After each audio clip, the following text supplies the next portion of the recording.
Gunshots. Silence. Then another. A man collapses on a cold marble floor, blood spreading slowly, painfully slow. A dog whimpers in the corner.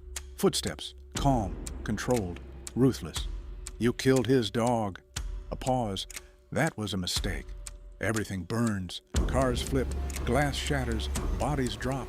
One man against an army. 77 confirmed kills in one night. No hesitation, no mercy, just precision. John Wick isn't angry, he's focused. And focus is more dangerous than rage. Cut to black. Now rewind. Not to the violence, not to the guns. Go deeper.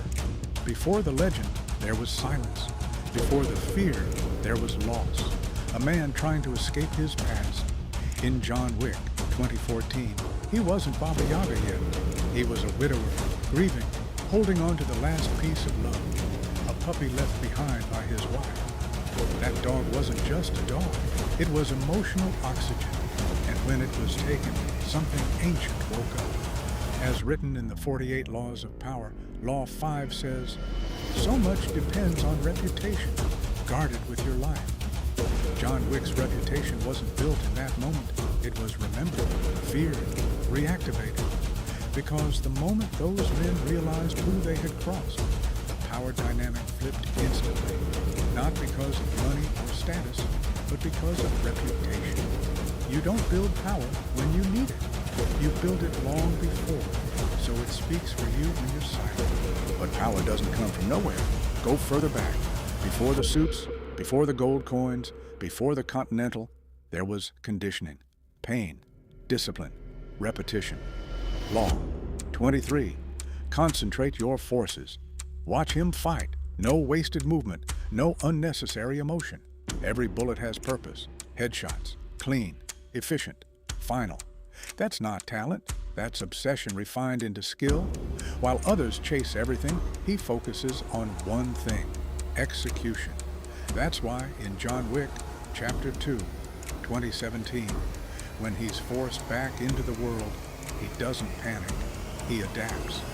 128 kills across the film, not because he wants chaos, but because he understands the system. Law 15 says, crush your enemy totally. Half measures don't exist in his world. If a threat rises, it ends completely. That's why when Santino betrays him inside the Continental, a place where no business is allowed, John Wick breaks the rule and shoots him anyway. Not emotional, calculated. Because sometimes rules are weapons used against you, and breaking them is survival. But power always has a price. In John Wick, Chapter 3, Parabellum, 2019, he is declared excommunicado, a $14 million bounty on his head. Every assassin in New York is hunting him.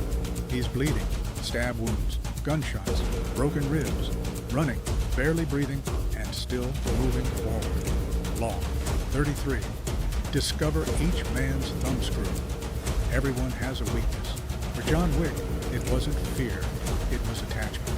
And the system used that against him, cutting him off, isolating him, forcing him into impossible choices. But here's the twist. His weakness became his fuel. Pain didn't slow him down. It sharpened him.